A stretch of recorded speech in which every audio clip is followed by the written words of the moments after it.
Hello friends, मैं प्रशांत आप सबका आपके चहेते सेक्स एक सुखी जीवन का मंत्र डॉक्टर विजय दहीफले के साथ इस खास कार्यक्रम में तहे दिल से स्वागत करता हूं।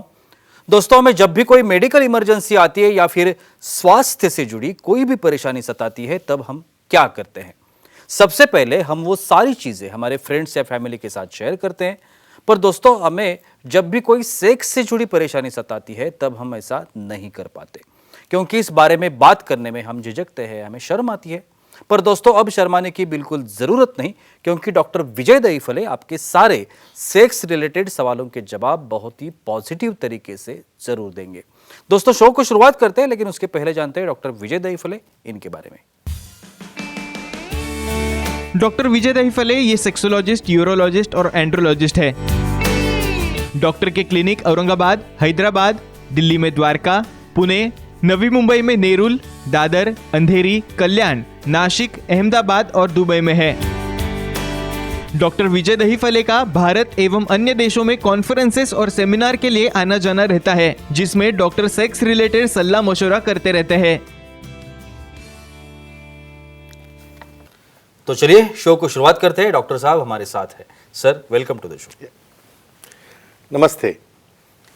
आप सभी जानते हैं कि इस वीडियोज में क्या क्या किस किस तरह के टॉपिक हम लोग आपके सामने ला रहे हैं। ऐसे टॉपिक्स जो ना ही कभी उसकी चर्चा होती है, ना ही उसमें से जो सवाल है वो कहीं पे पूछे जाते हैं। सेक्स की एक्टिविटी और उसके रिलेटेड बहुत सारे जो टॉपिक्स है जो कहीं पे भी बताए नहीं जाते, उसके बारे में कोई बात नहीं होती, ये टॉपिक्स हम लोग यहाँ पे आपके लिए पेश करते हैं। सबसे ज़्यादा ये बात बहुत इम्पॉर्टेंट है कि ये जो एक्टिविटी है इसका और हमारे स्वास्थ्य का क्या रिलेशन है, स्वास्थ्य के लिए इसके बेनिफिट्स क्या है, आज का यही टॉपिक है। सर, मैंने जैसे आपको बताया कि स्वास्थ्य के लिए क्या बेनिफिट होता है। अभी एक्टिविटी या एक्सरसाइज, एक्टिविटी कहते हैं या एक्सरसाइज जब हम लोग कहते हैं तो हमारे सामने आता है योगा, प्राणायाम, योगासन, ये सब चीजें आती है। तो सेक्स को योगा से कंपेयर कर सकते हैं क्या? Sure, very nice question Prashant ji. यहाँ पे जो सीरीज चल रही है हमारी सेक्स एजुकेशन, सेक्सुअल अवेयरनेस और सेक्सुअल सेफ्टी, इसके अंतर्गत पूरी साइंटिफिक इन्फॉर्मेशन ले रहे हैं हम। सेक्सुअल डिस्फंक्शन क्या है, उसका स्विमिंग से क्या संबंध है, योगा से क्या संबंध है, तो ऐसे इसमें एक कल्चरल फ्रेम देते हैं। Time, place, person, condition, culture, safety, consulting, अपना ओन और नॉन इन्फेक्टेड ओन पार्टनर इसके साथ ही आजमाना है। जैसे हम शिल्प देखते हैं, खजुराहो है, एलोरा है, अजंता है, वहाँ पे आप देखोगे पूरी दिनचर्या बताई है पे कैसे ध्यान करना चाहिए, कैसे योगा करना चाहिए, कैसे प्राणायाम करना चाहिए, उसी तरह कैसे एक्सरसाइज करना चाहिए। क्यों बोलेंगे हम इसे? देखो, जब उत्पत्ति हुई है ह्यूमन बीइंग की, उस वक्त ये एक्ट शुरू हुआ है अपनी प्रोजनी बढ़ाने के लिए। लेकिन सिर्फ प्रोजनी बढ़ती नहीं है, इसमें आप जो एक्ट करते हो उसकी वजह से हमारे मसल ग्रुप है, हमारी बॉडी है, हार्मोन्स है, एंडोर्फिन्स है, सब बदलते रहते। तो एक ही कहूँगा, पहले सेक्सुअल पोजीशंस की उत्पत्ति हो गई और उसे कॉपी करते करते वही पोजीशंस आपकी योगा में काम में आते हैं। तो हम ऐसा कहेंगे, योगा करने से जो फिटनेस आपको मिलेगा वो काम में आता है एक्सरसाइज में, और एक्सरसाइज में जो फिटनेस आपको आता है वो काम में आता है योगा में। तो हम क्या कहेंगे, ये दोनों कंपेरेबल है। हम ऐसा कहेंगे, एक नाणे की दूसरी बाजू हम कह सकते हैं। नक्की। सर, हेडेक या माइग्रेन जैसी जो बीमारियां हैं, डिसीज हम कैसे कह सकते हैं, तो इन बीमारियों में ये जो एक्टिविटी है वो काम में आती है? श्योर। ये देखो, ये सिर्फ प्रोजनी बनाने के लिए एक्ट बनाए, ठीक है, हमने एक्सेप्ट कर लिया। लेकिन देखो, ह्यूमन बीइंग जो है सिर्फ कुछ बीमार होने के लिए बने नहीं है। शुरू से जो एक्टिविटी बनाई है भाई, उसके अंदर से हमारे दिन का कंसंट्रेशन है, मन का कंसंट्रेशन वो बढ़ता है, हमारा stress day to day activity में काम है, अपना वर्क है, जो कंपटीशन है, उसकी वजह से इतना स्ट्रेस बढ़ चुका है। सिर्फ दवा गोली से अच्छा नहीं होने वाला। क्या करता है ये यहाँ पे? ये एंडोर्फिन्स तैयार करता है, यानी टेस्टोस्टेरोन है, एस्ट्रोजन है, प्रोजेस्टेरोन। ये हार्मोन्स क्या करते हैं? ये लो मॉलिक्यूल्स है, ये हैप्पी हार्मोन्स है, फील गुड हार्मोन्स है, डोपामिन है, ऑक्सीटोसिन है, तो आपका मूड बढ़ाएंगे। दूसरा, पेन बेयरिंग कैपेसिटी, जो अपने को पेन होता है उसकी जो कैपेसिटी है बेयर करने की, वो भी इसकी वजह से बढ़ जाती है। दूसरा, स्ट्रेस लेवल कम हो जाते हैं और अपने आप पेन देने वाले या पेन तैयार करने वाले जो सब्सटेंसेस रहते हैं, पी सब्सटेंसेस, इसकी भी मात्रा कम कर देते हैं। तो डेफिनेटली जो एक्टिविटी करेगा उसका हेडेक और पेन कम हो जाएगा। बहुत बार क्या करता है पार्टनर, भाई मुझे हेडेक हो रहा है इसलिए उसे टालने की कोशिश करता है, तो ऐसा नहीं करना चाहिए। उसका कारण यही है, एक्टिविटी नहीं हो रही है, और वो होने के बाद काफ़ी बड़ी स्टडी हो चुकी है जिसमें ये माइग्रेन हेडेक श्योरली कम हो जाता है और कंट्रोल में आता है। बिल्कुल सर, हमारे एक ऑडियंस है Sure. मनोहर जी बरेली से, Definitely. वो सवाल करना चाहते हैं। मनोहर जी पूछिए, क्या सवाल है आपका? बोलिए। बोलो।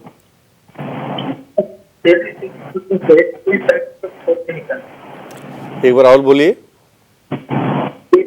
करने से कोई साइड इफेक्ट होते हैं क्या? ओके ओके, ये देखो ये भी क्वेश्चन देता है जी। हाइपर सेक्सुअलिटी, इसके ऊपर हम बाद में आने वाले हैं। क्या रहता है, देखो नॉर्मली कितनी बार सेक्स करना चाहिए? एवरेज हफ्ते में आपने 2 बार सेक्स किया, वेल एंड गुड, एक्सेप्टेबल। लेकिन नवदाम्पत्य है, नया जोश है, होश है, उसमें कितनी बार करोगे आप? ठीक है, चलो हम डेली 1 बार हम करते जाएंगे, एक्सेप्टेबल है, वो भी टोटली नॉर्मल है। लेकिन कुछ साइड इफेक्ट होते हैं क्या? देखो, जब एक लिमिट रहती है हर एक चीज़ की, कभी कभी ऐसे कपल बने थे दिन में 3-4 बार। यहाँ पे क्या इंपॉर्टेंट है, सिर्फ ये एक्ट करना यही इसका रिजल्ट नहीं है। यहाँ पे पार्टनर की सम्मति, पार्टनर को इंटरेस्ट है क्या, उसे भी कैसे लग रहा है, भाई मुझे ही ज़्यादा चाहिए, मैं भी रिकॉर्ड ब्रेक कर रहा हूँ, रिकॉर्ड बना रहा हूँ, ऐसा नहीं रहता है। बाद में क्या होगा, मसल फटीग है, ड्राई इजैकुलेशन है, यूरिनरी ट्रैक्ट इन्फेक्शन है, बहुत ज़्यादा इरिटेशन है, वहाँ पे फीमेल पार्टनर को बर्निंग होना शुरू होता है, हनीमून सिस्टाइटिस होता है। तो एक ही कहूँगा, दायरे में लिमिट में रह के आप करोगे चीज़ें तो नॉर्मल है, और इससे ज़्यादा लिमिट क्रॉस करोगे तो साइड इफेक्ट तो होने ही होने हैं। तो एक्सेप्टेबल पार्टनर की कंसेंट रहने के बाद और दोनों को एंजॉयमेंट मिलने की जब तक उसकी लिमिट है तब तक ही आपको करना है। सर, सेक्सुअल एक्टिविटी का असर Sure. बॉडी पर होता है क्या? स्लीप यानी नींद हम जिसे Yes, कहते हैं। अगर very नींद nice. पूरी नहीं है तो बहुत सारे Definitely, प्रॉब्लम्स होते problems आते हैं। तो स्लीप पे या नींद पे Yes. क्या असर होता है? डेफिनेटली, ये बहुत इंपॉर्टेंट क्वेश्चन है भाई। 8 घंटा आपको नींद चाहिए, क्यों चाहिए? जब तक आपकी बॉडी रिलैक्स नहीं हुई 8 घंटा, तब तक आपके टेस्टोस्टेरोन नहीं बनते। टेस्टोस्टेरोन नहीं बनेंगे तो आपकी इच्छा कम हो जाएगी सेक्स की, परफॉर्मेंस कम हो जाएगी, क्योंकि टेस्टोस्टेरोन बॉडी को एक्टिव करने वाला हार्मोन है। जब सेक्स करने के बाद क्या चेंजेस हो जाते हैं, बॉडी में ऑक्सीटोसिन बन रहा है, डोपामिन बन रहा है, एंड्रोजन्स पूरे है वो बन रहे हैं, उसके साथ प्रोलैक्टिन की भी मात्रा रिलीज हो रही है। तो वो रिलीज होने के बाद, रिलैक्सेशन होने के बाद में डेफिनेटली जो मेल्स में प्रीफ्रंटल कॉर्टेक्स रहता है, जहाँ से स्टिमुलेशन मिलते रहता है, वो भी काम डाउन हो जाता है और बहुत अच्छी तरह से नींद आती है, और वही काम में आती है दूसरे दिन एक्टिविटी करने में। सर, और एक चीज पूछना चाहूँगा, याददाश्त, Sure. मेमोरी हम Very जिसे nice कहते question, हैं, yeah. तो मेमोरी पर इसका असर होता है क्या? डेफिनेटली श्योरली होता है जी। आपका बोल्डनेस है, पर्सनैलिटी है, टॉकिंग एबिलिटी है, मेमोरी है, कैसे डिपेंड करते हैं? आपको लगता है क्या संबंध होगा? डेफिनेटली संबंध है नॉर्थ ग्रोथ फैक्टर्स। क्या होता है, जब ये सीमेन में जो है ये फैक्टर्स रहते हैं, मेल हो फीमेल हो, वहाँ पे एब्सॉर्ब होने के बाद में जो इफेक्ट आता है वो बहुत बढ़िया रहता है। जो नर्व सप्लाई होता है, हिप्पोकैम्पस है, प्रीफ्रंटल कॉर्टेक्स है, वहाँ पे जो नर्व्स है उसको सप्लाई होता है, उसका जनरेशन अच्छा होता है, डेवलपमेंट अच्छा होता है। हिप्पोकैम्पस रीजन जो मेमोरी के लिए जाना जाता है, वहाँ पे भी ये अच्छा डेवलप होके ब्लड सप्लाई बढ़ने से उसके डेवलपमेंट होते हैं, वहाँ के नर्व्स ग्रो होने से वहाँ पे मेमोरी बढ़ती है, शार्पनेस बढ़ता है, और डेफिनेटली इसका आपकी पर्सनैलिटी भी डेवलप हो जाती है। बिल्कुल सर, हमारी एक फीमेल ऑडियंस Sure. है, ट्विंकल Most जी welcome. दीव से, दीव दमन। Yes. हाँ, Little. ट्विंकल जी क्या? वो सवाल करना चाही थी। ट्विंकल जी पूछिए, क्या सवाल है आपका?